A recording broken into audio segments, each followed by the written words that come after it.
Hello everyone. Today I'm with my friend and fellow Saturday Night Music Club member Robert Dean Lurie, and today we're talking about his new book on David Bowie called We Can Be Heroes, The Radical Individualism of David Bowie, and it's available now as an ebook online on Amazon as well as any other outlets as well. It's actually a Kindle exclusive. A Kindle exclusive. So we're going to talk about his new book, we're going to talk about David Bowie, and then at the end of this video we're going to do a little recap and show our 5 favorite albums. We just love doing these ranking videos. If you remember in the past, if you watch these videos, Robert and I did a video on the band The Church, and that also brings me to highlight once again his book on Steve Kilbey and The Church, No Certainty Unattached. Thank you, sir.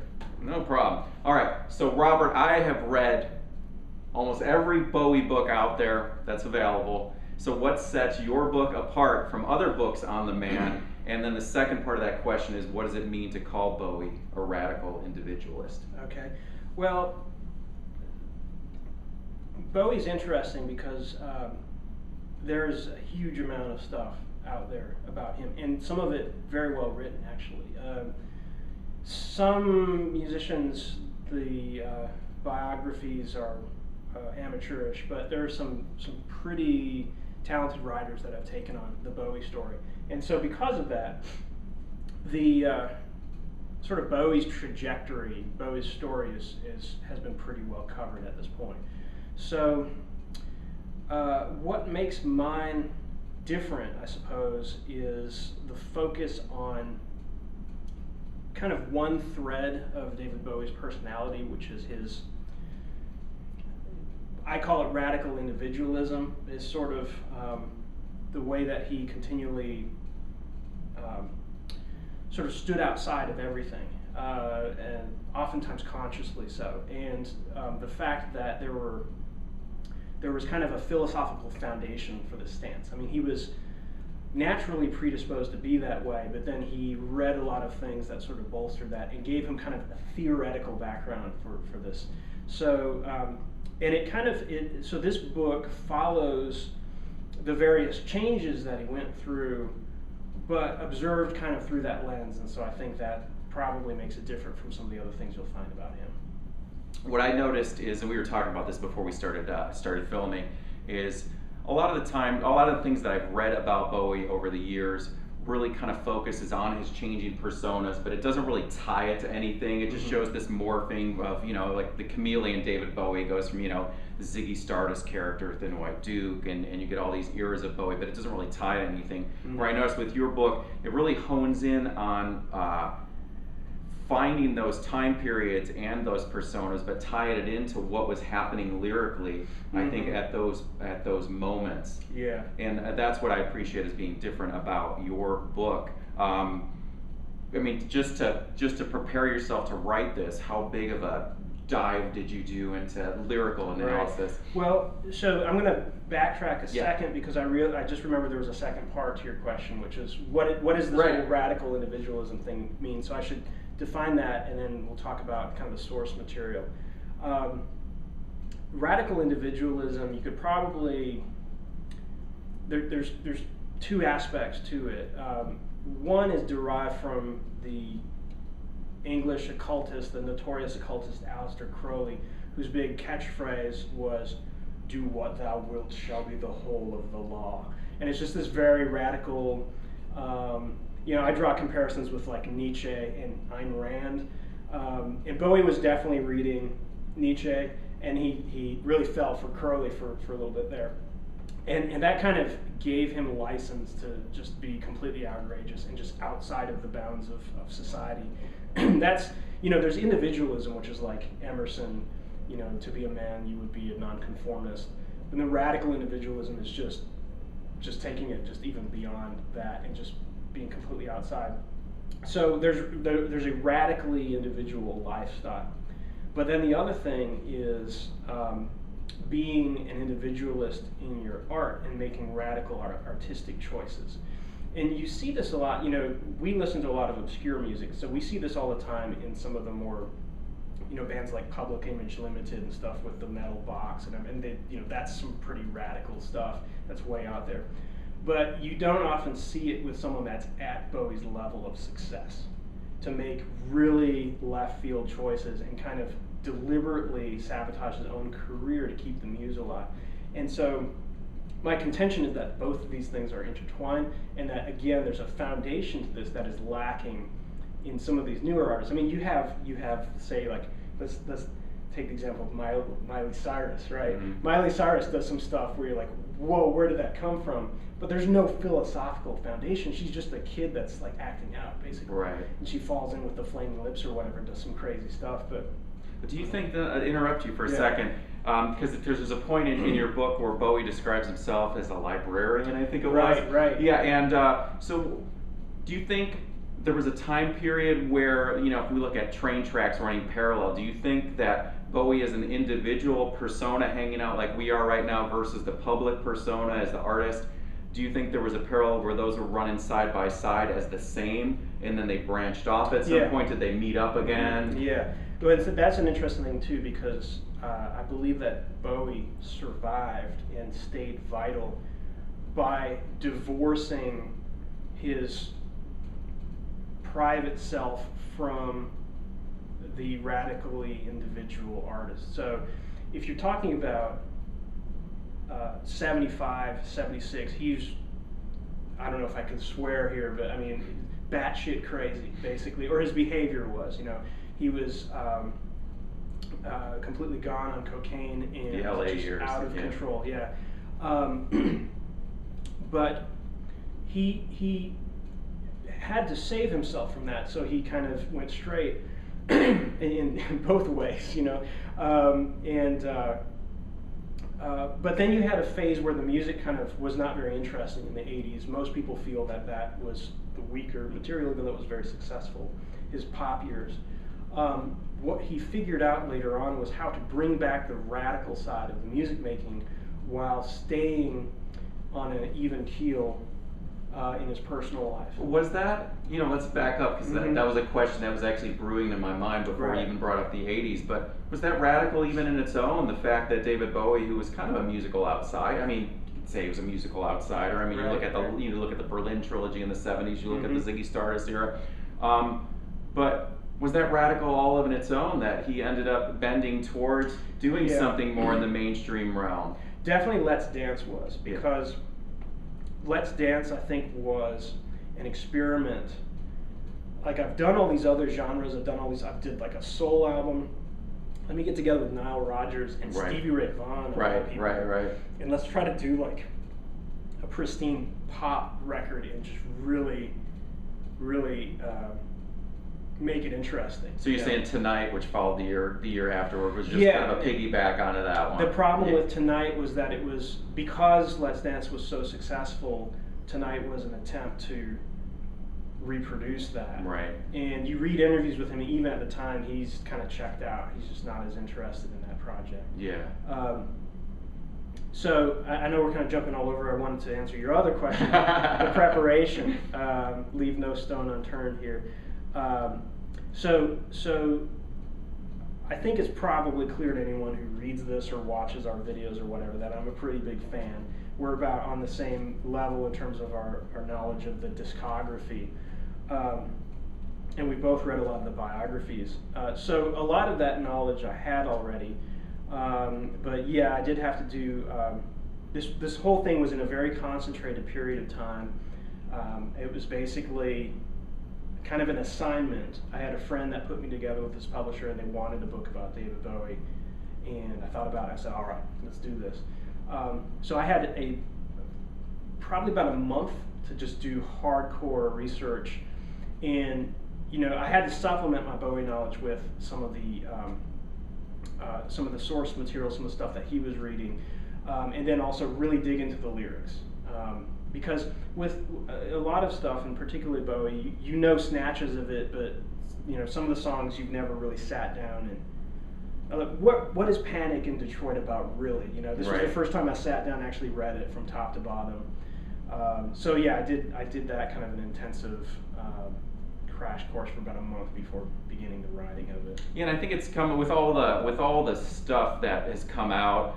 you know, just in social media, all the links people post into various articles, interviews with David Bowie and stuff. I think a lot of people who are casual fans now really are starting to see the scope of how well read David Bowie was, and you know, his music has been peppered and littered with references all the way from the very beginning of his career. I mean, if you look at Width of a Circle, Khalil Gibran references, and then you look at Quicksand from Hunky Dory, which has the Crowley reference in there right in the opening line of the song. There's just so many references, and Bowie was so well read and well listened, if that's even, if I can even say that. He just had such a broad range that I think it also goes so hand in hand with what he appreciated as a reader, as a listener, reflected in his art. And I think that's why the scope of his music, from album to album, bar a couple points where you're talking about Let's Dance to Tonight, where there wasn't much of a leap in change. But if you track the time period, then all the albums that he was putting out in the 70s, and how you bounce from Space Oddity to Man Who Sold the World to Hunky Dory to Ziggy Stardust, there's such transformations in just such a short period of time.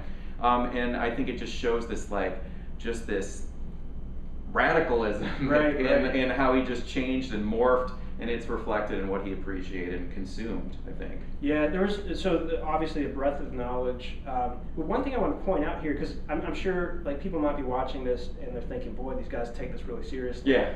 And we do in one sense, but I feel like my book is quite playful in a way. Very much. And Bowie himself, this also sets Bowie apart, because with a lot of artists, you could say, oh, that's really pretentious, throwing all that Nietzsche in there and stuff like that. And certainly Bowie was called pretentious throughout his career. But he was always playful with it. There was always kind of a wink, and you know, at the end of the day, this is only rock and roll. And that sets him apart. I mean, you know that I'm a huge prog rock fan. Right. Just absolutely love it. But those guys tend to take themselves way too seriously. You know, and so that's kind of a big distinction. Right. With Bowie. Right. So, yeah. To kind of tie back in, and I think this is an obvious answer because of how Bowie departed us and he left us with Black Star, and how that just crept in just so unexpectedly. But you know, all the way through his career, was Bowie still a radical individualist? Well, you know, another thing I wanted to talk to about the radical individualism was the part you mentioned about the quote was, he told Esquire magazine, I'm really just a librarian with a sex drive. Right. Which is insulting to librarians, actually. You know, like, what does that say about real librarians? Yeah. But the point is, he actually was a pretty quiet, reserved person, surprisingly. And this was actually something that was, despite everything I knew about him, was kind of new to me. And this comes via the biographer Christopher Sanford, who wrote the book Loving the Alien, one of the Bowie biographies. And he's an acquaintance of mine, and so he actually contributed a little bit to this book, although I think our conclusions about David Bowie are pretty different, because I think Sanford believes that Bowie, deep down inside, was just this kind of ordinary guy with maybe an amped up sex drive that had some kind of fun ideas about how to put himself forward. And I do think he was a lot more radical than that, but some of the radicalism, we can call it that, came from being kind of shy and therefore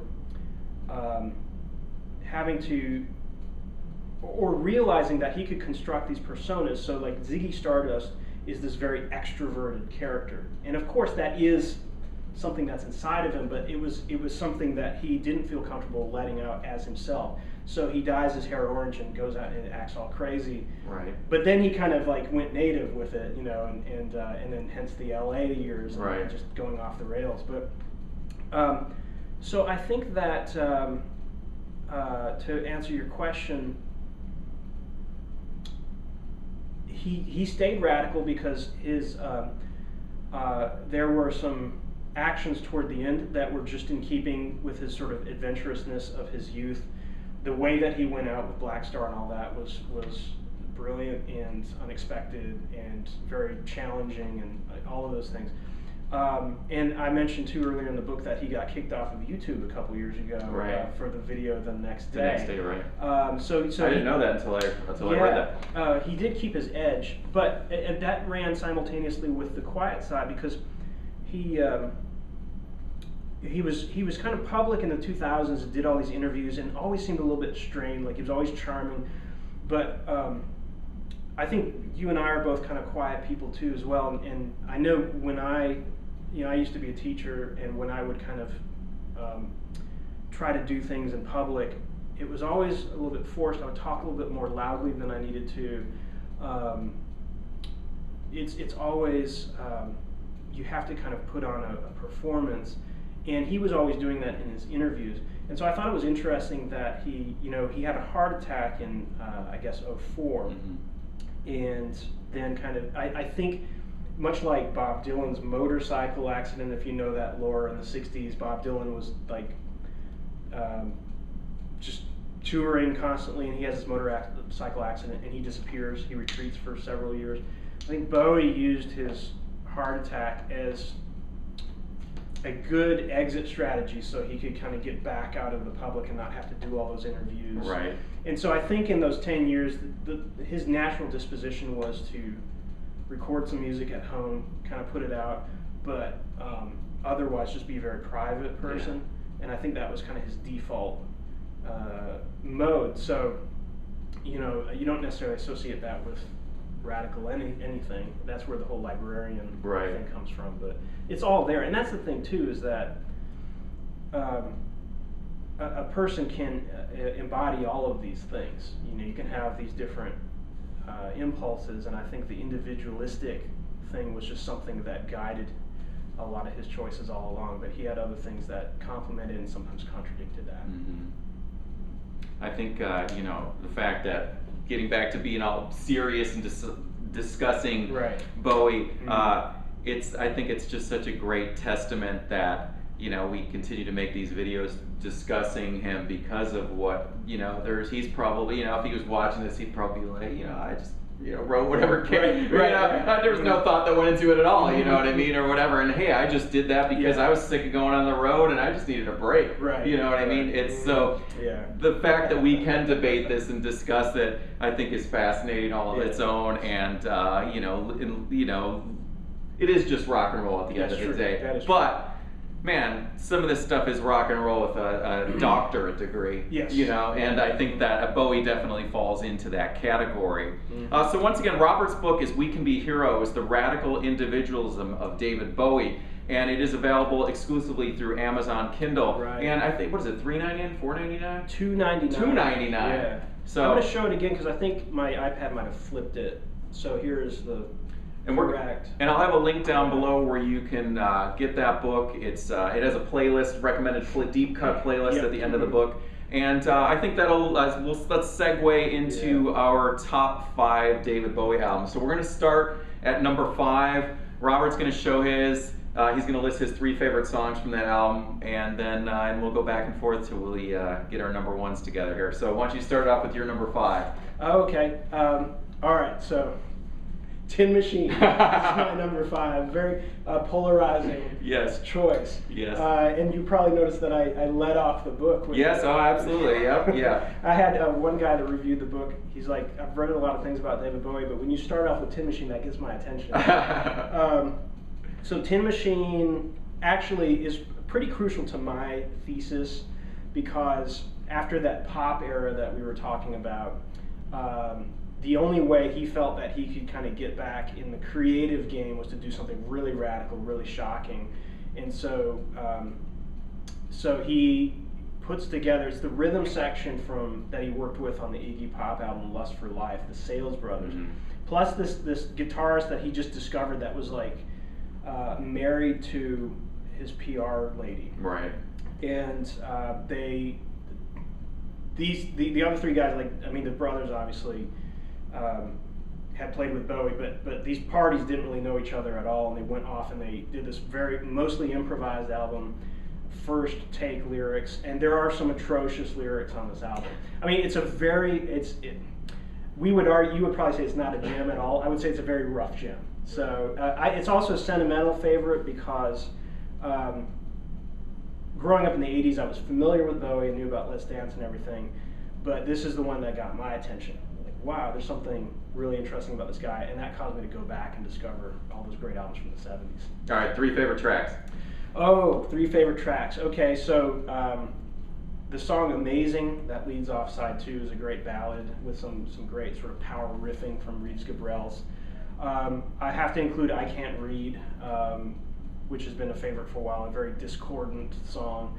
And then a song called "Pretty Thing," which is one of those like terrible lyrics, like the lyrics are no good at all, but it rocks and the singing is fantastic. So. Right. Now, Robert laughed when he showed Tin Machine because we've in Music Club, Saturday Night Music Club video back, I think in February, the whole music club, we ranked every single David Bowie album, and Robert probably laughed because he knew that was actually my absolute least favorite Bowie album. Yeah. For the same reasons he's praising it, you know. And I remember Bowie being on Saturday Night Live back then, but for the Tin Machine 2, and he did Baby Universal. I remember that specifically that moment.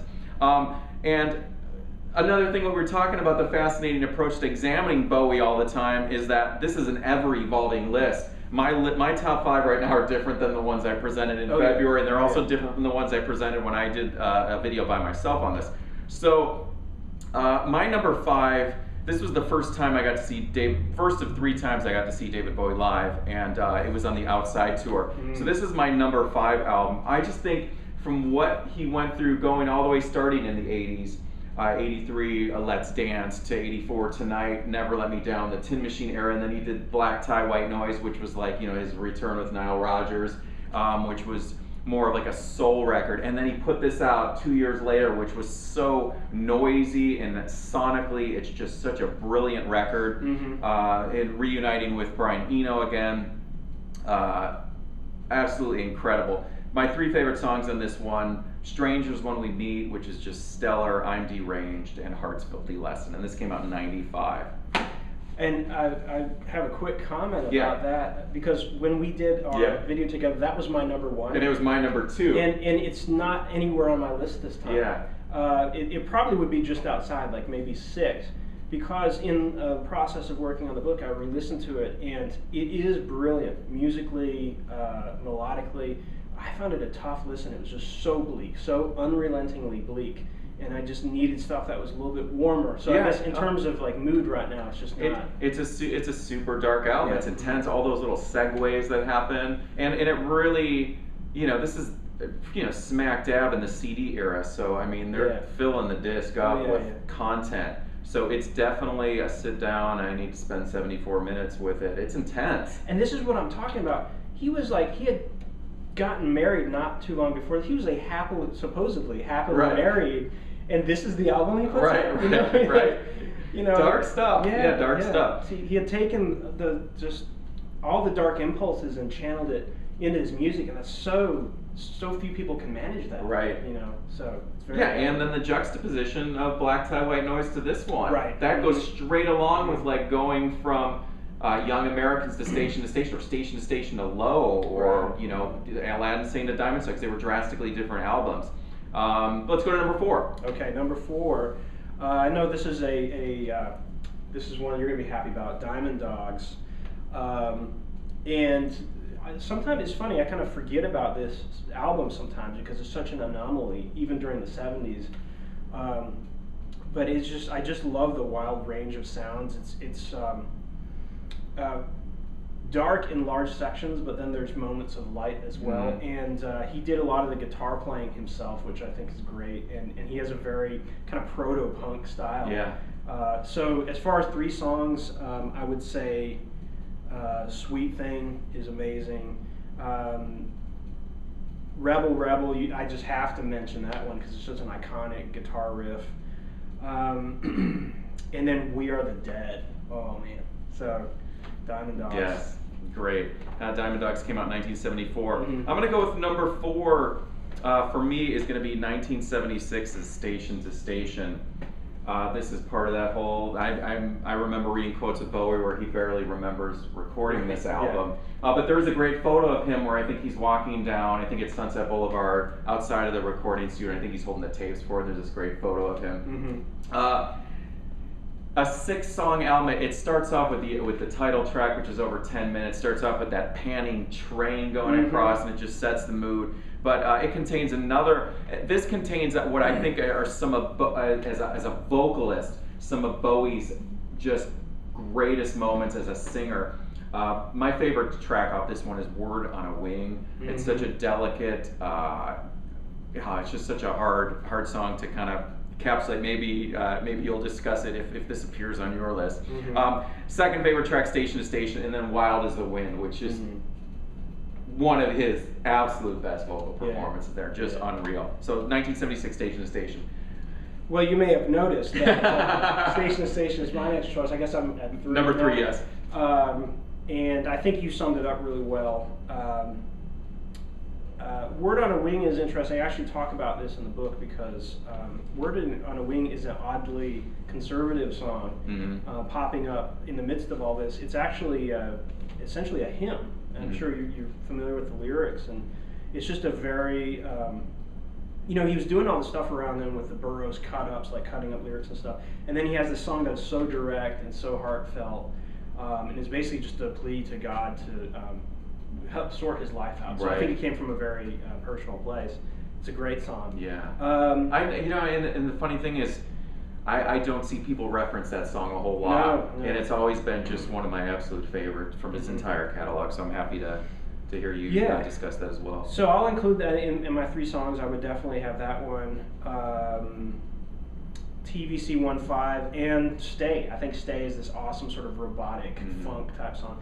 "Wild is the Wind" is a technically perfect performance. I do feel he went a little over the top with the vocals, but they are spot on. There's nothing you can fault them. But it's just he was always a dramatic singer, and for that one, he for me just like went a little bit over the edge into Freddie Mercury. Have you heard Peter Murphy's cover of "Stay"? No, I have not. It actually was released when they were his first solo album. They released a bunch of bonus tracks, and at that time period, he had recorded a version of "Stay." It's pretty authentic to the original, so check that one out. So that was your number 3, "Station to Station." For number 3, for me, my copy for you guys that follow me, that this record is framed on my wall above my turntable, and that's 1977's "Low." I've discussed this in the past, but 1977 in the career of David Bowie is such an amazing time period, just for the amount of work he produced in that time period. Those are considered his Berlin years, but when you think of, and that's attributed to "Low" and "Heroes" because they were released in the same year, but a lot of people tend to forget that he co-wrote and produced Iggy Pop's "The Idiot" and "Lust for Life" at the same exact time. So man, there was a lot going on, and those records, for a lot of people, those are really heavily cherished, "Low" and "Heroes" especially. But Iggy Pop's "The Idiot" and "Lust for Life" are also 2 of my favorite albums of all time as well. So "Low" marks that transition of just this really experimental sound. I love playing this because it's just such a hard album to describe. Generically speaking, you have the rock songs on side 1, and then you have the electronic instrumentals on side 2, and then there's this bridge point where it's my favorite song on the album, which is called "A New Career in a New Town," which is favorite song on that album, and it's just it's a great album. If you're unfamiliar with "Low," it's definitely a lot of people probably that are more interested in Bowie's rock era, that maybe it's a little too experimental, it's a little too far out there, but phenomenal. Always crashing in the same cars. Another one, and then Warsaw. Yeah. Would you believe? So we threw our top 5s together pretty quickly before recording. I somehow left "Low" off of my list, even though "Low" is featured pretty heavily in this book. So I'm going to say that "Low" is like a shadow number 2. Okay. Alongside the number 2 I picked. And it's funny with "Low" because there's not really a whole lot of lyrics. Even the songs, even the what I quote as being the rock side, it's just tiny little snippets of words thrown together. It's funny because a friend of mine was saying that he was complaining that there's no real definitive Bowie album in his opinion. He said Low, a lot of people think is the best, but you don't listen to Low and get the whole canvas of David Bowie. You get this interesting detour that turned out to be brilliant. Yeah, it's something that no one expected from Bowie, and it still kind of exists in its own little world even now. Yeah, definitely. So my number 2, which again we'll say this is tied with Low, is The Man Who Sold the World, which I don't recall if this was even in my top 5 last time, but listening to this while working on the book, I was just blown away by its energy, and it's also very dark, but it rocks. It has a swagger to it. It's kind of like he was in the process of moving. He was moving towards Ziggy Stardust. He was definitely playing around with gender and messing with everyone's mind in terms of his sexuality and stuff like that. But it was he was just getting started on that journey. It was all fresh, and he was also not that well known at that point. So he was living a life that, while it was wild, it was still something we would recognize. He wasn't living in some mansion somewhere, right. Actually, I think they were renting a flat in a mansion. Was that at Hayden Hall? Yeah, right. So yeah, I think there's a hunger to this album that carries it along.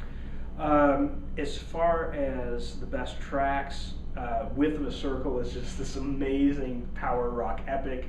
It definitely veers into that prog territory that I love so much.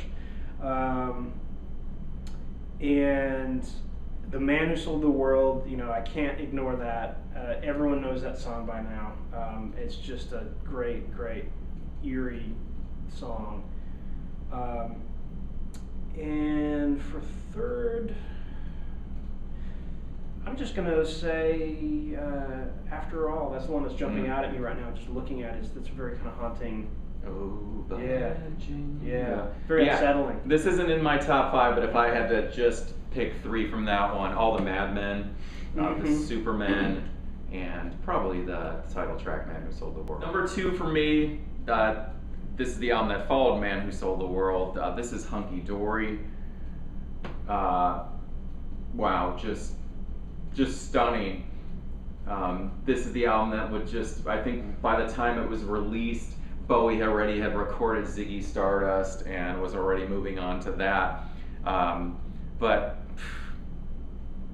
Life on Mars, I mean, another one of Bowie's absolute best vocal performance. My favorite track probably was Quicksand, which is referenced in your book, and the Bowie Brothers, which is just great.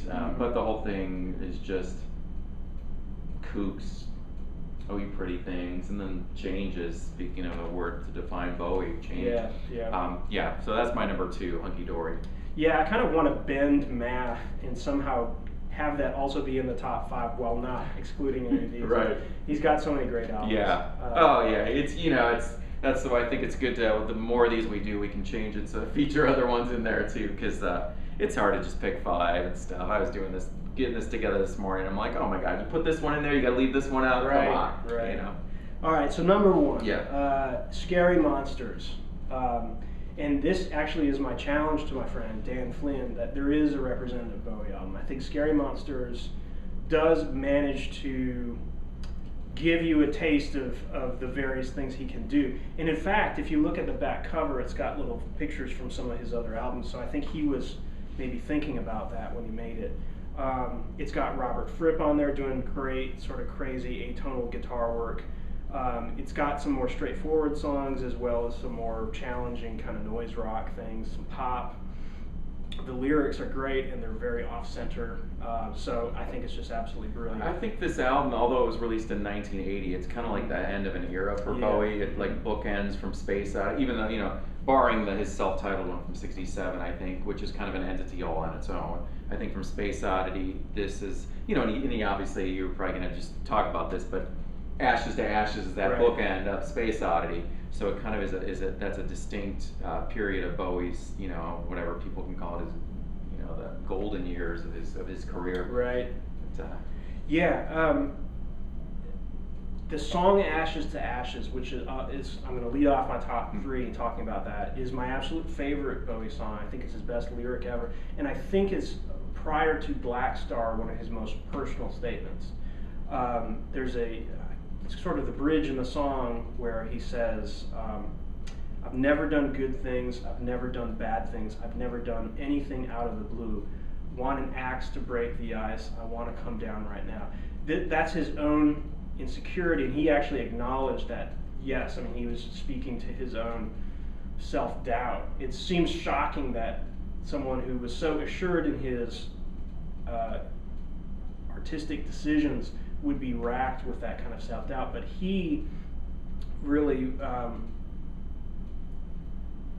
there's sometimes been the criticism that he was contrived, that a lot of the stuff he did was staged, and he actually internalized that, and I think he felt that way about himself before any critic ever said it. So I want to argue with him because I don't think that was true at all, but so he's saying that, and then want an axe to break the ice, I want to come down right now. He always referred to himself as the Iceman. He felt that he was, so the individualism was like a strength and a curse. It was a curse because it in his eyes, kept him perpetually lonely and perpetually walled off from everyone else, at least until he finally met someone later in life and started a family and everything the second time. So Ashes to Ashes, and also speaks to problems with drug abuse and trying to put to rest earlier characters like Major Tom. Right. So then, as far as my other two choices, I would say actually Kingdom Come, which is not a Bowie composition. That's actually was written by Tom Verlaine, I believe. But I really enjoy his just off the wall delivery of that one. And then there's kind of a tie. I mean, Fashion is fantastic and just a weird song to put out as a single, but also catchy at the same time. But I really like It's No Game, the lead track. It's just an epic opening track. Yeah. Bar a couple little situations, I think Bowie's career is just, there's so many gems in it. Scary Monsters is probably somewhere in the middle of my list. It's never been like a go-to record for me. But some of, I think, Bowie's best work is on that album too at the same time. But for me, there are songs on that album, like It's No Game or Up the Hill Backwards, that are weak spots for me, personally. But, and I'm surprised you didn't mention this song, because this is truly, I think, one of Bowie's best lyrical moments, and one of his best songs, and that's Teenage Wildlife. Yeah, Teenage Wildlife. That is just so great. So if I had to pick three on this one, Teenage Wildlife is number one. Ashes to Ashes, of course, and then the title track, Scary Monsters, Super Creeps. I think just the onslaught of instruments. And if I remember correctly, I think they performed that on the Outside tour, and it was with just Trent Reznor. and it was just all out intensity. Oh yeah. So great choice for number one, Scary Monsters. So for me, this will always, I think, I can't really say always, but right now this will always be my number one Bowie album, and this is the record that got me into David Bowie. Although I owned another one previous to that one, this album I gravitated toward where I was listening to it. This is still the copy that I got as well back when I was a teenager, and listened to it over and over again. That's Diamond Dogs, 1974's. This album, you talked about it, its darkness, and there are those light moments, and the light moments are very few. I think Diamond Dogs, the title track, and Rebel Rebel, which are kind of an anomaly on the record. They're almost like the pop songs of that album. They're like the singles. Right. But what's really, for me, the best part, it's that beautiful darkness in this one, are the epic Sweet Thing. You mentioned that right away. You look at epic songs like, Led Zeppelin's Stairway to Heaven, or for me, a touchstone really is Jane's Addiction's 3 Days. Sweet Thing fits right in there with those songs that really migrate, and they have several different movements to them. They're almost like, symphonies in their own regard, and how they fluctuate and they change. and Sweet Thing is so absolutely incredible. We Are the Dead, you mentioned that as well, another one, and that's another thing tying into Bowie's literacy and stuff is this album really pays homage to George Orwell's 1984, Right. and this album, he was originally writing an album to do a stage presentation of 1984, but I guess he didn't didn't acquire permission from Orwell's widow, and so that never came to fruition. But he ended up collecting a lot of that material on Diamond Dogs. And my third favorite track on this one would be 1984. And this album's interesting because in its darkness, when I've played certain songs for people that don't really know the album well, they'll say this sounds like a disco album or like a funk record, which it is at the surface when you listen to a track like 1984. But that song always lyrically, in the darkness, in fact, I think it's in D minor, Spinal Tap, the saddest key, right? And so it has that. I know. It's just I'm just riffing over here on this one. I love talking about Diamond Dogs, so this is gonna come up. But and then you got those like string swells that are like indicative of the like disco movement and the funky guitar parts and stuff. But Diamond Dogs is just for me the absolute best. And I want to show you, I pulled this out as Robert and I were discussing the making of this video. I pulled out this folder that I had found in a box in the garage a couple of years ago, and back when I was a teenager, on my old Mac Classic 59 megabyte hard drive it had on it, I hand typed all the lyrics from Space Oddity to Ziggy Stardust and printed them out, and I collected them here and bound them, so I thought I'd show you guys that. Yeah. That's fantastic. Yeah. I was thinking about Diamond Dogs, that probably, in terms of what I'm talking about in the book, Diamond Dogs is pretty high up there on his statement of the individual trying to survive against like the crushing forces of, whether it's like an Orwellian Big Brother or just simply the forces of societal conformity or whatever. I think that there's, like, coming out of the 60s, there were these two impulses. So one impulse was, all right, let's get all the people together and try to change the world. And that's like a singer like Bono. He tries to unite a stadium. He tries to like take it to a higher level. Let's all get in on this. Right. And I mean, U2, and the thing, I don't want to fault that at all, because U2 and particularly Bono have been enormously effective in actually influencing world events. And you feel that when you're at a YouTube show. I mean, I'm not exaggerating this. I saw this show in Seattle where he said something about, I'm going to mispronounce her name, but she's now in the Burmese government. She's like a poet, and she was in prison for 20 one that years. was referenced at the show. Or something like that. Anyways, he talks about how we helped get her out, or all of us together helped her get out. And I thought, oh, the ego on this guy. And then suddenly this video comes on of her. I can't remember if it was a live feed or not, like thanking him for actually, oh, okay. But there's that impulse. And then Bowie was never comfortable with that type of thing, because Bowie, and he talked explicitly in interviews about this, was very suspicious about the sort of hive mind. And he actually was very uncomfortable with the rock concert experience of getting all the people together. He had to create these personas and these sort of fake anthems to do that, because he was very uncomfortable with it. And so Bowie's thing was, I don't know if it's the opposite of that, but it comes from a different place, and it was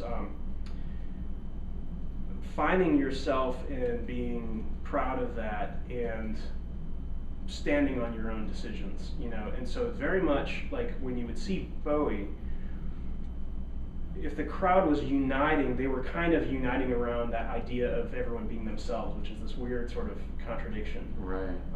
But that's what separates them from a lot of rock and rollers, because a lot of people, they get to that level of fame and then they think, oh well, we can change the world, and then they sort of try to do all this stuff, and sometimes it's really embarrassing to watch, and sometimes in the case of U2 it's effective.